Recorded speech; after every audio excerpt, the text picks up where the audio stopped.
poppin', everybody? Welcome back to my channel. My name is Asia, and on this channel we talk about all things personal growth, personal development, spiritual growth, relationships, and motherhood. In this video, I really wanted to touch on what generational curses are, how you identify them, the different types, and just the general concept of generational curses and whatnot. So let's get into this video. So first, we really want to talk about what generational curses are. There are a lot of different ideas, concepts, beliefs on what a generational curse is, especially in different religions, but all encompassing, I wrote down a definition. So generational curses are the cumulative effect of what your ancestors did, believed, or practiced in the past. The curse is the consequence or the habit created by these actions, beliefs, or practices. Generational curses are usually negative, they're usually limiting, and they're usually habits that you want to break because they're caused by trauma, limiting beliefs of society and their environment, and just things that they have experienced in the past. So ideas of generational curses that were created through slavery, generational curses that could have been created through genocide, generational curses that could have been created just from your own personal experiences. Those are passed down through the generations, creating habits, beliefs, and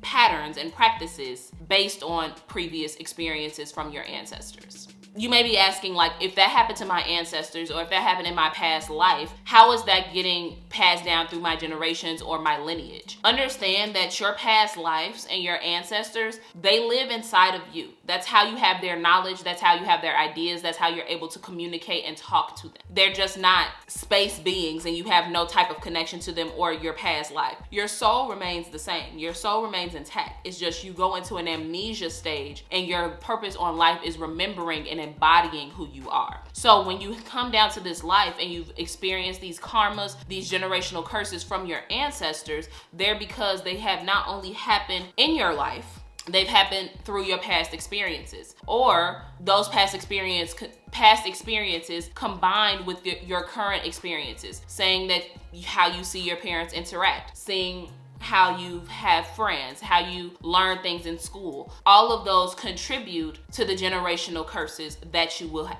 inherit or experience. Hope you're following along so far. And the reason that these keep getting passed down through the generations is because until you learn a lesson, you're going to continue to experience the pattern. You're going to continue to experience that trauma, that curse, that habit, that pattern, that practice, that belief. You're going to continue to experience it until you've learned the lesson that you're supposed to learn from it. When you're thinking about energy, when you're thinking about vibrations, our subconscious mind and our body remembers everything, because and our soul remembers everything. Just because you do not consciously remember it, just because you do not consciously feel it, does not mean that something is not living rent-free in your aura, in your energetic field. And since our brain, our conscious brain, is made up to make sense of everything, our ego always tries to make things make sense, that's going to create the habit, that's going to create the experience, that's going to create the belief, and that's going to create the practice, is your ego trying to make sense of the things that are locked into your energetic field, living rent-free. That's essentially how the generational curses get passed down through the generations. And if you saw my last video, my just casual let's talk video, you saw me or heard me mention the law of hypnotic rhythm. The law of hypnotic rhythm is something that I just currently started learning about and understanding more concepts of, but it is the rhythm. It's like a whirlpool, and you know how the whirlpool will keep going down, keep going around, or quicksand. The more you struggle, the more you try to get out, the further and further you sink into it. Well, the whirlpool as well, you're gonna spin around in this never-ending loop. And until you find a way to break that loop, you're going to get stuck in it or sucked down in it. And those habits, beliefs, experiences, ideas, practices, curses essentially, will become permanent until something forceful comes in and breaks that habit. And it only takes one generation to heal an entire ancestral lineage. It only takes one generation to start that healing process and break some of the generational or all of the generational curses. So I broke the categories down into 5 different types of generational curses. I'm not sure you could find this anywhere. I tried to research if there were actually a psychological structure to this, but based on my own experience and what I've noticed, what I've seen, and the different types of generational curses, I broke them down into five categories. 5 categories. So the first category is destructive patterns. This is where we see things like self-sabotage, where we see addiction, where we see self-harm, where we see the habit of quitting, where we see negative self-talk or negative thought processes and negative spirals. This is where we see the lack of self-love and the lack of self-care. This is when we see ourselves living in strictly survival mode. And this is where we see a lot of self-sacrifice. And these are not all of the patterns. I'm just gonna name some, because if I named them all, we will be here forever. So these are just some of the destructive patterns. You get these destructive patterns maybe because of something you experienced. Maybe it's because of how your parents treated you, or they had the same destructive pattern, so you just picked up on what they were putting down. You may have gotten sexually assaulted and now you feel like you are less than deserving and you do not love yourself because you blame yourself for that situation. Maybe you were in an abusive relationship. There are a lot of different reasons why these can come about,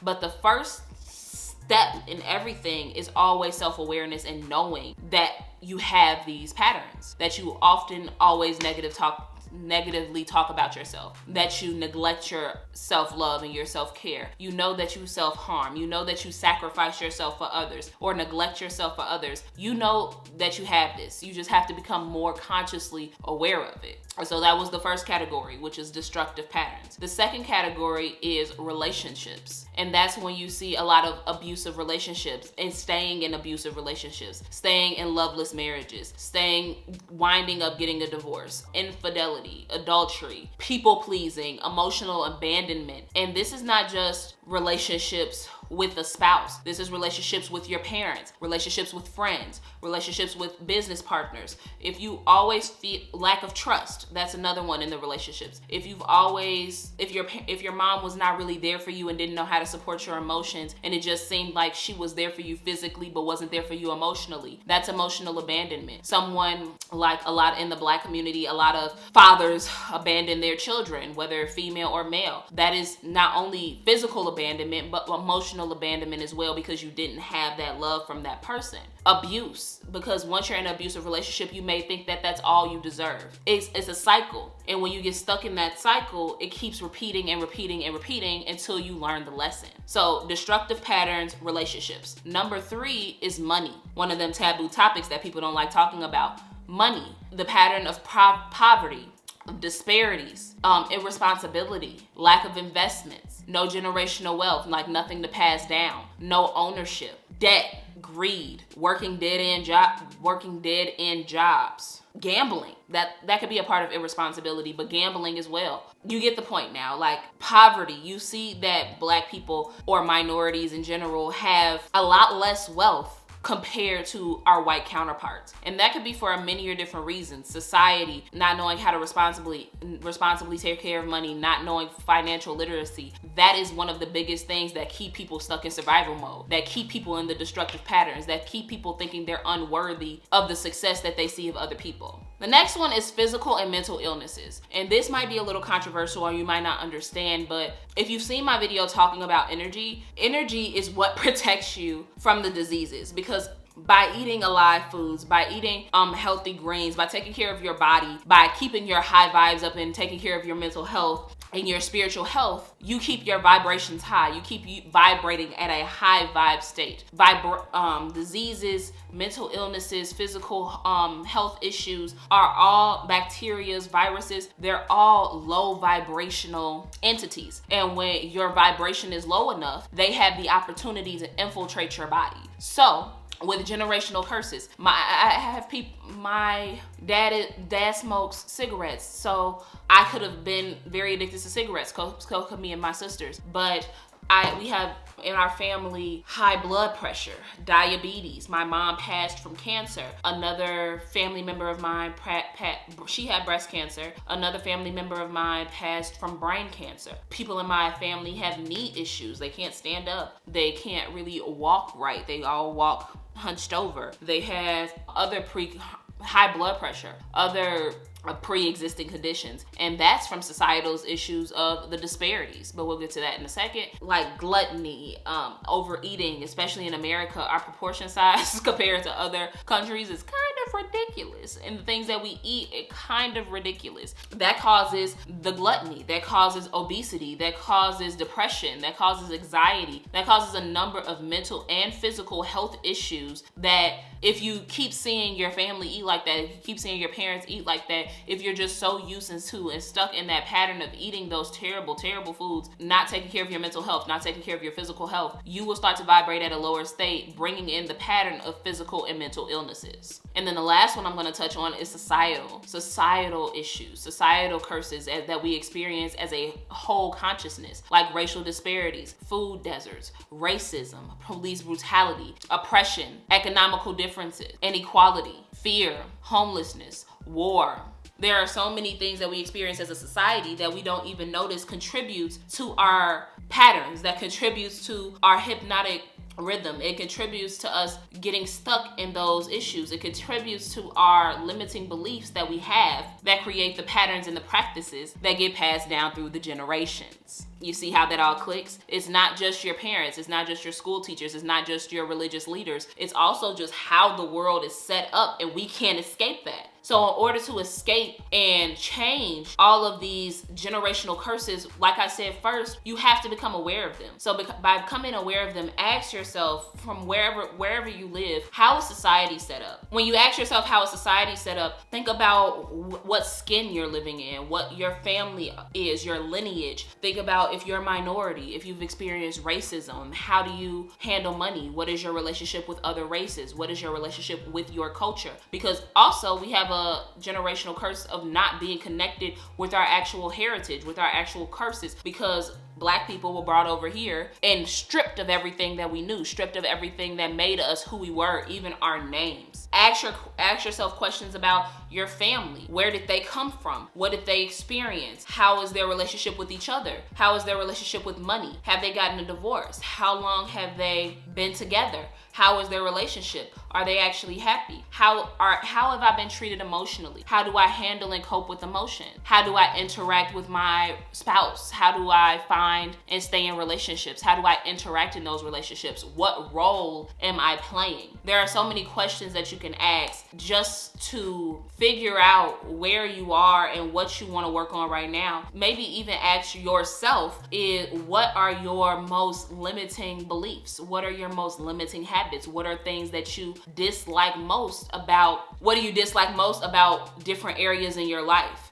You can go really deep in the rabbit hole here, and I don't want to just sit in this video just listing off questions. The more questions you ask and the deeper you go with the questions, you'll be able to really see and identify some of the generational curses that have been passed down to you and how they generally affect your life. Because the damage of you not actually paying attention to it and not actually trying to become self-aware and identify these generational curses, the more you're not really going to be able to, you're going to keep repeating the same lessons. You're going to keep struggling. You're going to keep being miserable. You're going to keep suffering because you do not know how to handle and heal these traumatic situations. You do not know how to handle and heal your past and let go of it so that you can live more liberated and more free with more peace, more happiness, and just continuing to learn and grow and evolve into your truth. And so many people ask me how you can live in happiness, how you can feel more fulfilled, how you get more peace, how do you get more success? And it starts with healing, not just healing what you've experienced, but healing your lineage, healing your ancestral lineage, because that lives inside of you as well. I had to go on a Reiki journey, and not only did I heal myself through that about my mom's death, but I healed her. And I needed to, or else that would still be living in me and on my heart of that guilt and that resentment. So it's not something that is just not affecting you. That is not something that's something that's really defining your experience on this life, your experience in this life, and it's preventing you from moving forward and living the life that you actually want to live. So I think that's it. That's all I have in my note. That's all I have to say about generational curses today. I probably didn't even touch on everything because I didn't want to. sometimes I feel like I'm just talking and it's going over you guys' head. So I want to talk about the basic first. And if you want me to break down anything or go more into depth in anything, please leave it in the description box down below. And while you're down, description box, please leave it in the comment section down below. And if you like this video, found it helpful, or you want to see more videos from me, please subscribe down below and hit the like button while you're down there. Turn on the bell notification so you can get notified every single time I post. And without further ado, I'll see you guys in my next video. Bye guys.